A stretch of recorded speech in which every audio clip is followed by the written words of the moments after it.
across Texas. The issue is. I'm Stephen Dial in Dallas. I'm Rudy Koski in Austin. And I'm Greg Grugan in Houston, and this is Texas, the issue is.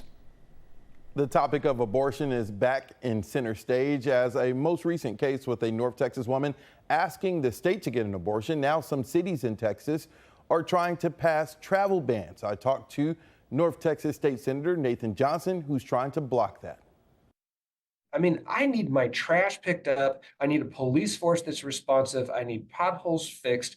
I need development on the economic level in my city. Those are things that city and county and state government are supposed to be doing.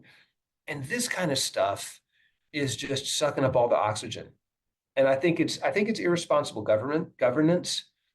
And I think we need to do the job that the people elected us to do, which is provide an environment in which people can thrive and prosper. Of course, Democrats are in the minority in both the House and Senate. I've noticed that. What gives you confidence or a thought that this is something that your colleagues on the other side of the aisle may consider? I was absolutely certain that it was not going to move during the special session, but we do have a government where things move incrementally. And if you don't get started, you're not going to get to the finish line. So I thought it was important to get the conversation going. What gives me some confidence that people will take it seriously is that the Republicans in the legislature and in leadership have generally taken a pretty narrow view of local authority to govern actions of individuals. And so I think it would be consistent if you want to embrace it along ideological lines. I think it is perfectly consistent for a modern conservative who opposes local governments to say, hey, that's too far. I know Lubbock officials already passed something in reference to this. Recently, Amarillo City Council have had debate over this. They haven't made any solid decisions yet, but the fact that it's being talked about, do you also question how can something like this be enforced? Not even the vigilante or the citizen part that you're talking about, but how can local law enforcement enforce this law if it becomes a law? They have an option to make it to where local police enforces the law, or where they run it through the civil, basically going around the court system, having citizen against citizen. And in the case of Amarillo, I think they're still trying to figure out what they want to do. I don't think it's especially enforceable either way. Maybe it is. It's tragic if it is. But I do think that simply having the bill there creates a problem. It creates that really hostile narrative that kind of puts us in an ugly state of society where we're all against each other. And I really don't think that's where we want to be. I know recently we dealt with the federal case in reference to a North Texas woman who was asking the state for an abortion. She eventually went out of the state where it was legal to get it done. Do you think abortion will be a topic that a lot of candidates, not just the top of the ticket, will be talking about in Texas and nationwide next year? I think so, Stephen, because the abortion issue goes beyond the way people often think about it. You take examples like Kate Cox, and I think as people start to understand a little more about what exactly it means to have a ban on abortions, I think the conversation keeps going. It will be an issue. It's a very divisive issue. I would like to see a more tolerant society where people are respectful of philosophical and religious views on topics like abortion. And I think that debate is going to continue to be a central part of politics for quite some time. My word is unachievable. Rudy Koski, what's your one word? Yeah, that's a good word, Stephen. My word is blunder. Greg Grugan, what say you? Stephen, my word is oppression. The Fox Texas Trio is back to discuss what I'm thinking is going to be an interesting debate. Now, the city of Amarillo recently this month had a meeting trying to pass a travel ban. We mentioned cities like Lubbock have already passed a travel ban. Rudy, how the heck can this be enforced if it is law?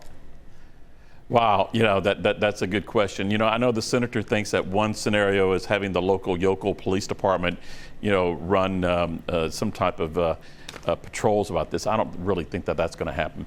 The way that I understand it, this is an after-the-fact enforcement ordinance. A person is hit with, a lawsuit if they travel on a local road that's under this ordinance to reach a place that provides an abortion.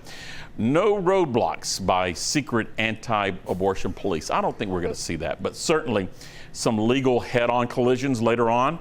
Those against this kind of anti-abortion strategy have made it pretty crystal clear that trying to restrict a person's personal travel like this seems to be an idea that's right out of the old Soviet Union playbook. An ends justifies the means approach, which is why I actually considered Machiavellian as my word earlier. Stephen? Wow, I definitely can't spell that word. Greg, Greg, is this just local red meat to the base of these counties and cities that are considering this? I'm agreeing with Rudy. I can't believe it. Stephen, just for the record, I am a pro-life Catholic and the very blessed father of an adopted son. But in my opinion, these measures amount to local demagoguery that's overtly abusive. I mean, seriously, what are cities like Lubbock going to do? Slap ankle monitors on pregnant women, or maybe assign official chaperones to all expectant mothers planning to visit their grandmas in Oklahoma or New Mexico? My point, this is values war showboating aimed at placating the hard right. Underscoring all of this is a tyranny of the minority against the majority. That is, polls consistently telling us most Texans believe the state's abortion ban is too restrictive, with no exceptions for rape or incest, and dangerously ambiguous when it comes to allowances for pregnancies which threaten the health of the mother. Why is it that state lawmakers and now city council members believe they have the moral authority to force a teenage rape victim to carry a pregnancy to term? I just don't get it. And echoing some of the thoughts that Senator Johnson had, Rudy, Senator Johnson said he knew that wasn't going to go anywhere in the special session, but he wanted to get the conversation started. Recently, Vice President Kamala Harris announced that she's going on a reproductive rights or abortion rights nationwide tour. Is this something that's going to be a big topic in the 2024 presidential election and down ballot, or is it just a presidential thing? Yeah, I'll get to that in a moment, but what you talked about in regards to the senator trying to get this moving forward, it's really a shame that the lieutenant governor, he continues to block really serious discussion, really serious debates in the Senate.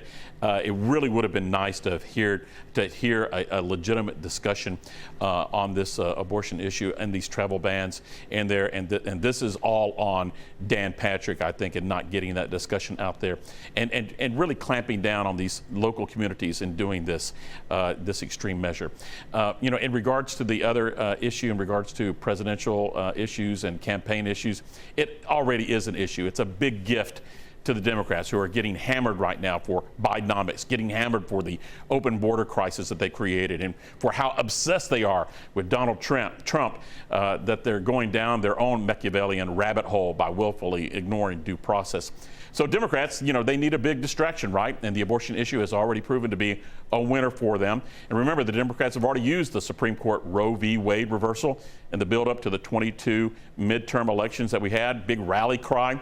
Republicans ignored the warnings, pushed hardline abortion restrictions that motivated Democrats to the ballot box. And there's no denying that this issue, it contributed to the scuttling on that, red wave tsunami for the Republicans that didn't materialize. So this local travel ban idea and other hardline abortion laws that are in place, they're going to be, already teed up for 24. Stephen? And that's why my word was blunder. Yeah, look, Greg, you got Stephen. the last word. We can expect the issue of reproductive choice to be featured in every single progressive stump speech and thousands of political ads. Whether that messaging succeeds in mobilizing additional voters for Democrats remains to be seen. In 2022, it certainly didn't move the needle much here in Texas. That said, as a demographic, suburban women may well be the most powerful swing vote in any national election. This issue resonates with them and younger voters as well. All right. That's all the time we have for now. To see this episode and for our past ones, go to our station's YouTube channels. Keep the conversation going by hitting us up on social media. We will see you in 2024 for a new year filled with primaries and the presidential election. In the meantime, remember to let us know what you think the issue is.